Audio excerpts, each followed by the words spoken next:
Blood is one of the fundamental components to our biological function. This liquid delivers oxygen, nutrients, and hormones to our organs, maintaining homeostasis. It is the liquid of life, allowing us to function, to explore our world, and to challenge our capabilities. The loss of blood can lead to fatal consequences, and unfortunately, there are many individuals out there who are physically limited because of hemophilia. There's a probability that their next action may cause them to bleed continuously, damaging their joints, or even costing them their lives. Hemophilia is a genetic disorder where the blood fails to clot in a person. This is due to inadequate or absent protein clotting factors. As a result, affected individuals will bleed for a longer period of time when injured. Bleeding with hemophilia can occur internally or externally. Therefore, they may injure internal organs and can be life-threatening. Altogether, there are two main types of hemophilia, hemophilia A and hemophilia B. Hemophilia is an X-linked recessive genetic mutation, which is caused by a defect in one of the genes that determines the production of either protein clotting factor 8 or factor 9, which allows blood clotting. These genes are all located on the X chromosome, where the F8 gene causes a mutation which leads to hemophilia A, and the F9 gene leads to hemophilia B. Hemophilia A is the more common form, but both hemophilia A and B yield the same symptoms. Hemophilia symptoms arise in the mutation of the F8 or F9 gene, as the mutation will cause the genes to produce an abnormal version of the respective clotting factor protein, or reduce the amount of protein produced in the body. As a result, the altered or missing proteins fail to cause blood clotting, leading to excessive bleeding when injured. As hemophilia is an X-linked recessive condition, it comes with X-linked recessive inheritance. Therefore, male individuals would show symptoms of hemophilia if they had either a normal or affected father and an affected or carrier mother. The individual has to inherit the recessive X chromosome from his mother and the Y chromosome from his father. Female individuals would show symptoms of hemophilia if she had an affected father and an affected or carrier mother. The individual has to inherit a recessive X chromosome from her father and another recessive X chromosome from her mother. In general, 2 out of 3 of all affected hemophiliacs have a family history of hemophilia. It is estimated that every 1 in 5,000 males worldwide is born with hemophilia, and about 400 in the US. It is also estimated there are 400,000 individuals with hemophilia worldwide, and 90% of this number are affected with hemophilia A. 70% of the people who have hemophilia have the most severe form, and there are no cures for hemophilia. There are only preventative medicine which can prolong life. 75% of the people worldwide infected receive inadequate treatment or have no access to. The main treatment for hemophilia is replacement therapy. Given to active individuals, children, and especially those with severe hemophilia, replacement therapy is when you inject concentrations of clotting factor 8 for hemophilia A or clotting factor 9 for hemophilia B into the bloodstream so that these infusions can replace the clotting factor that is low or missing in order to prevent blood from non-stop bleeding. Clotting factor is extracted from human blood, and the risk of complications are extremely low since blood is first treated, tested, and then screened to prevent the spread of diseases. Replacement therapy can also be received as preventative therapy, which means infusions are received during specific times of the week in order to maintain a constant level of clotting factor. Alternatively, it can be used as on-demand treatment when and right after bleeding occurs. Another treatment, which is only available for mild hemophilia A, is called desmopressin. It is a synthesized hormone which stimulates the release of stored clotting factor in factor 8 to increase the level of clotting factor in proteins for patient blood, as well as a protein called the von-Willebrand factor, which binds to factor 8 so clotting factor can stay in the bloodstream for longer. Desmopressin is usually used to prevent mild bleeding conditions such as before playing sports or during dental work. Desmopressin could come as an injection or as a nasal. A pill called antifibrinolytic, can also be used in conjunction with replacement therapy to help ensure that blood clots do not break down. It works in a way similar to desmopressin and is used to treat mild hemophilia conditions such as bleeding in the mouth or nose, or when the individual needs to receive dental surgery. Lastly, gene therapy is another potential way to treat hemophilia, is to genetically correct the amino acid sequence protein that causes hemophilia. However, this treatment is not yet an accepted treatment for hemophilia, as only clinical trials are being performed. Although replacement therapy is widely used and is highly effective, to the extent that a hemophiliac could bleed just as much as a normal person during surgery, it still poses some risks which people have to consider. As protein factors are usually plasma derived from donor blood, there may be risks of contamination and viral infections. Therefore, risks for HIV, AIDS, or hepatitis C are high.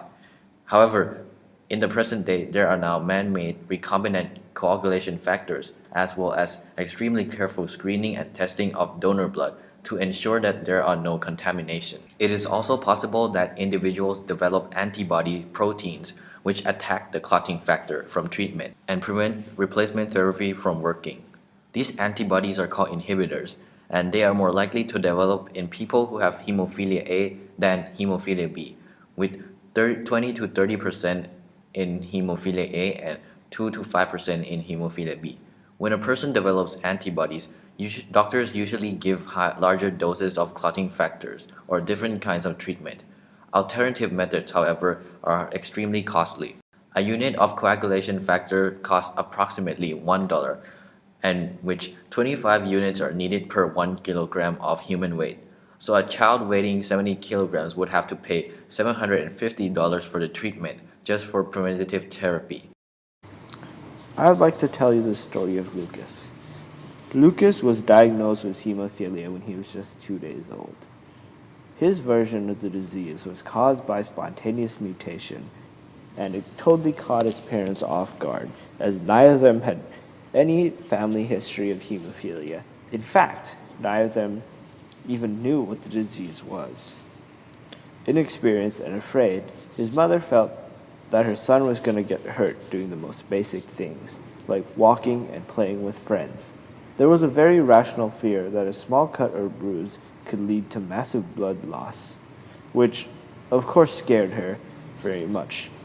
And the fear was never far away. The parents were constantly checking whether hospitals or treatment centers were within arm's reach. But as the years passed, she came to realize that the worst thing to do was to prevent her child from living a normal life. Here's the second story of a patient who was diagnosed with hemophilia. His name is Wang Lianjing. He's from Tianjin of China and was diagnosed with hemophilia when he was only 1 year old. His gum bled continuously when he fell off the chair. His mom was in panic and tried her best to bring him to our famous hospital in Tianjin. At first, no doctor was able to find what this strange disease was after a tremendous Tianjin hospital.